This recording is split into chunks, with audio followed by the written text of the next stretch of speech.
On m'a dit, tu vas voir, le 3 étoiles c'est spécial, c'est soit tu aimes pas. J'ai beaucoup appris sur mon métier, mais sur moi aussi, parce que c'est des maisons qui recherchent l'excellence. Je dis bien recherche. Et oui, c'est ce que j'aime, c'est la cuisine, c'est faire plaisir aux gens.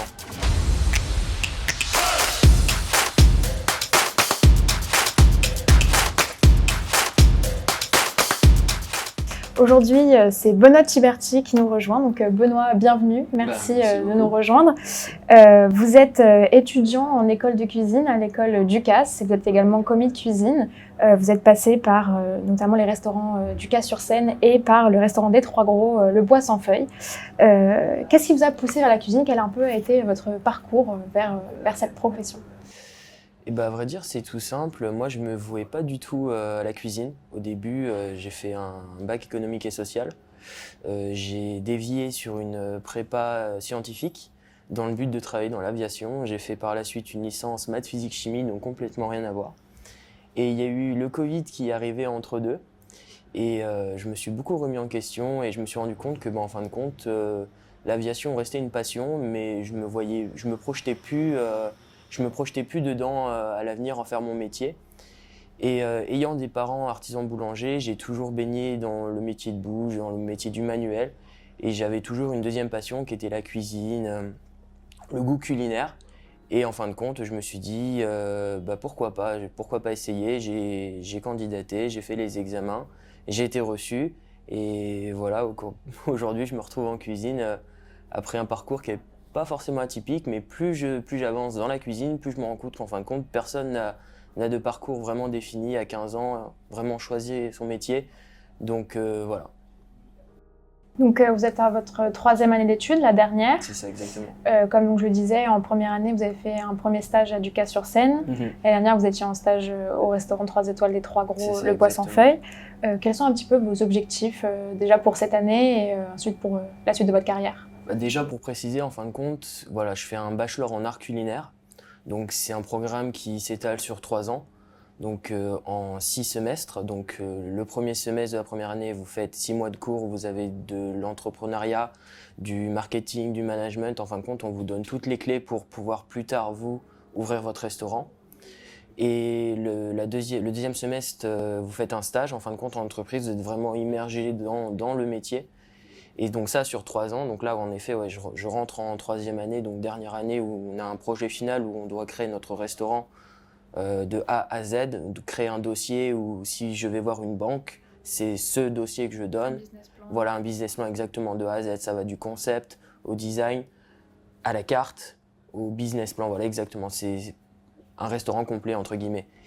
Et oui donc c'est ça en fin de compte, mon premier stage je l'ai effectué à Ducasse-sur-Seine, donc dans le groupe Ducasse. Et là, je reviens de 6 mois de chez Trois Gros, donc 3 étoiles au guide Michelin. Plus vieux restaurant du monde à avoir 3 étoiles, donc depuis 56 ans.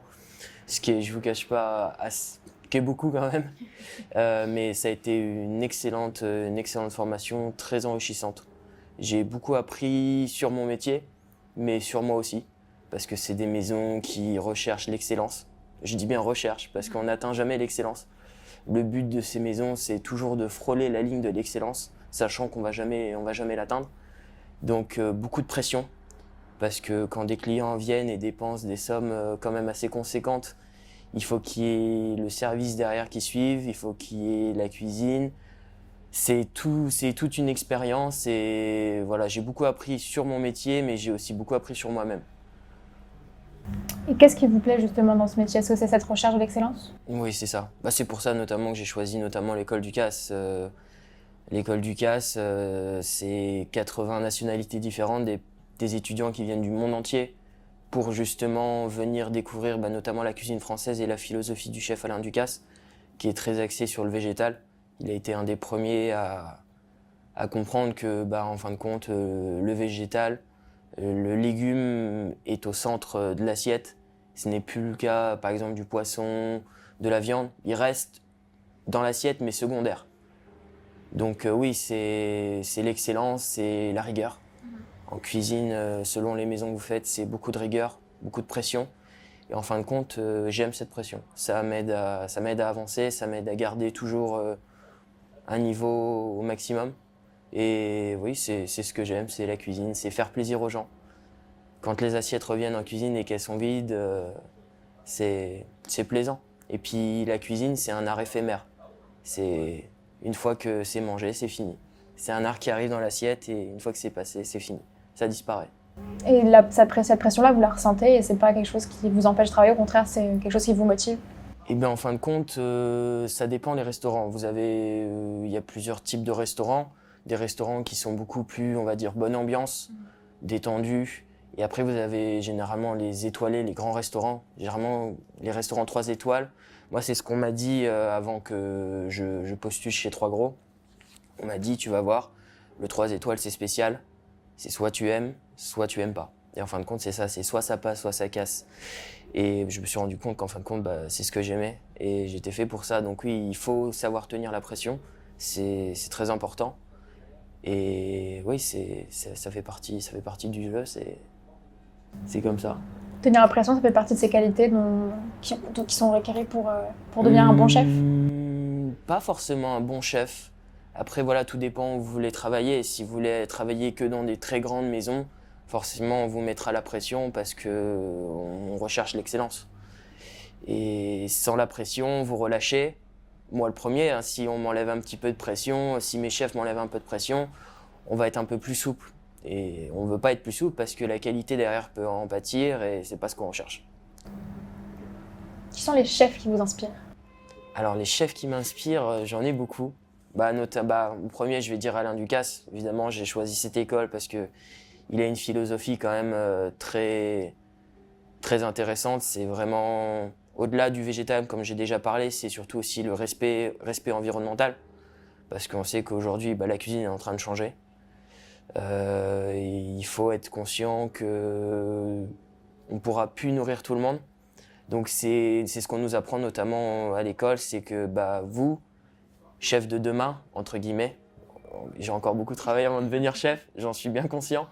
Mais oui, on doit tout de suite apprendre à respecter le produit, respecter la qualité, avoir un contrôle le plus large possible. Donc, c'est-à-dire pour un légume, contrôler de la terre à l'assiette. C'est un petit peu ce que, entre guillemets, je pense, c'est vraiment avoir le contrôle et la traçabilité la plus totale. Et une pour la qualité qui sera plus, on va dire, qualité qui sera meilleure. Et voilà, aussi dire à votre client, voilà, ce que vous allez manger, je sais d'où ça vient, vous savez qu'il n'y a pas de pesticides, il n'y a pas de... Vous inquiétez pas, je sais, je trace, et voilà. C'est un peu... C'est ça, c'est l'important. Et oui, du coup, les chefs qui m'inspirent, j'en ai pas mal. Notamment les 3 Gros, Michel 3 Gros et son fils là, qui vient de reprendre la cuisine il y a 2 ou 3 ans à peu près, César 3 Gros. 3 Gros, ils ont une philosophie très simple, c'est très minimaliste dans l'assiette. Il n'y a pas de chichi, il n'y a pas de blabla sur le dressage, mais gustativement, c'est une surprise. Et il y a beaucoup de chefs, Arnaud l'Allemand, l'assiette champenoise à Reims. Vous avez aussi Glenn Viel, l'Hosto de Beaumanière. C'est des très beaux restaurants et c'est des chefs qui font un travail admirable. Donc vous parlez des chefs, malheureusement on va devoir parler un petit peu des points noirs un peu de la cuisine. On a beaucoup entendu parler d'histoires d'harcèlement, de bizutage, notamment il y a quelques mois, quelques années, dans la cuisine d'Aurélien Largot à Bordeaux, qui aurait été un petit peu, on va dire, violent moralement envers ses commis de cuisine. Est-ce que vous avez déjà été témoin ou est-ce que vous avez déjà entendu parler d'histoires dans vos cuisines à vous, dans les cuisines ailleurs, qui vous ont choqué ou qui vous ont touché? Alors le bizutage, oui, c'est vrai que on en a entendu beaucoup parler dernièrement. Voilà, il y a eu une affaire qui a été pas mal médiatisée. Dire que ça n'existe pas, ce serait mentir. Ça existe encore, mais ça a beaucoup diminué. C'est-à-dire que dernièrement, les 10 dernières années, parce que j'ai pu parler avec les chefs, on en a beaucoup parlé, notamment quand il y a eu cette affaire-là à Bordeaux. Toutes les cuisines en ont quasiment parlé. Ça se perd. Ça se perd. Moi, personnellement, je n'ai jamais vu de bizoutage. J'ai travaillé après mon premier stage, j'ai travaillé du coup du Cas-sur-Seine à côté. Et quand je suis parti pour partir chez les Trois Gros, j'ai eu entre guillemets un bisoutage, mais voilà, c'était bon enfant. Ils m'ont surpris, ils ont pris un peu de sauce barbecue du personnel et j'en ai eu un petit peu partout. Voilà, c'était bon enfant, il n'y avait rien de méchant, c'était dans la rigolade et la bonne humeur. Mais oui, c'est vrai que le bisoutage, c'est quelque chose qu'on n'aime pas spécialement voir. Après, tout dépendra de l'équipe. Si l'équipe, généralement, elle est soudée et a une bonne ambiance entre elles, ça sera des petites choses mignonnes. Ça sera voilà, comme j'ai dit, un peu de sauce, un peu de farine, histoire de marquer le coup. C'est un rite de passage. C'est ça, c'est comme un petit peu dans les facs de médecine, tout ça. Du bisoutage, il y en a partout. C'est vrai que bon, dernièrement, l'histoire, ça a été... Après, je ne sais pas exactement, j'étais pas là. Je peux pas dire vraiment ce qui s'est passé. Mais oui, c'est quelque chose qui se perd. Ça se faisait beaucoup avant. Ça pouvait des fois dégénérer. J'ai entendu des histoires de personnes qui se sont fait filmer à des chaises et laissées dans des milieux de rond-point avec du miel. Voilà, ça se perd, heureusement, mais ça existe toujours. Malgré tout, la cuisine, ça reste quand même quelque chose de très populaire, surtout maintenant. Beaucoup d'émissions de cuisine, des rayons entiers de livres dans les librairies. Est-ce que vous pensez déjà que cet engouement peut durer et qu'est-ce que vous en pensez de manière plus générale? Est-ce que c'est une bonne chose pour la cuisine? Oui, c'est une bonne chose parce que ça permet de faire découvrir à des personnes qui sont pas du métier ce que c'est. Après, les émissions, bon, voilà, on montre ce que vous voulez voir. Une émission comme Top Chef, c'est pas la réalité. En cuisine, quand vous êtes en service, qu'il y a le coup de feu, c'est pas comme dans Top Chef. Tout le monde est au garde à vous, tout le monde est prêt tout le monde doit répondre présent tout simplement et donner le meilleur de soi-même. Mais non, c'est une bonne chose. Et puis tous les chefs qui se mettent à faire des livres avec des recettes, ça permet, oui, c'est ça, d'ouvrir un petit peu la cuisine à tout le monde. La mère de famille chez elle qui veut faire plaisir, qui trouve des inspirations grâce au chef. Non, c'est trouver des bonnes recettes, puis aider les gens aussi à manger mieux. Parce qu'on voit beaucoup de personnes qui le soir rentrent, c'est rapidement du tout fait, des conserves. Je veux dire, chauffer une boîte de conserve, c'est facile. Cuire une carotte, faire une purée, c'est tout aussi rapide. Et niveau nutrition, c'est quand même meilleur. Donc, Est-ce que oui, c'est une bonne chose. ça peut faire naître des vocations aussi, je suppose. Est-ce que vous, bon, à votre niveau, voilà, est-ce que pour ceux qui voudraient devenir comme vous, est-ce que vous aurez des conseils déjà pour se lancer et ensuite pour rester? Lancez-vous, n'ayez pas peur. Faut pas avoir peur. Moi, ça m'empêche. Quand j'ai décidé d'arrêter la fac pour partir dans le monde de la cuisine, déjà même l'annoncer à mes parents a été compliqué parce que j'ai changé du tout au tout. Ça m'a empêché de dormir pas mal de nuits. J'ai beaucoup réfléchi et au final, aujourd'hui, je regrette pas mon choix à 200%. J'ai trouvé ma voie et non, c'est une bonne chose. Faut pas avoir peur. Montrez que vous êtes motivé. Quand vous arrivez dans un restaurant, si le chef voit que vous êtes motivé, les chefs, c'est des livres ouverts. S'ils voient que vous êtes quelqu'un de sérieux, motivé, qui a envie d'apprendre, ils vont tout vous donner. Dernière question avant de nous quitter. Est-ce que vous avez, alors pas forcément dans les détails, mais une recette préférée que vous aimez faire et que vous aimez aussi déguster? Une recette préférée? Ah, c'est compliqué. Parce que moi, du coup, j'étais un peu compliqué avant de commencer la cuisine au niveau des plats, tout ça. J'avais du mal un peu avec le poisson et tout ça. Aujourd'hui, je mange de tout. Je mange de tout et je suis fermé à rien. Recette préférée? Si, ce que j'aime bien faire à la maison, quand mes frères et mes parents sont là, c'est la purée de Joël Robuchon. Ok. C'est tout simple, mais c'est vraiment excellent. Et après, recette préférée, non, je fais beaucoup de légumes, beaucoup tout ce qui est axé autour du végétal, parce que mine de rien, c'est ce que j'apprends. Donc indirectement, je refais la cuisine pour l'instant que j'apprends. J'ai pas encore trouvé ma cuisine à moi.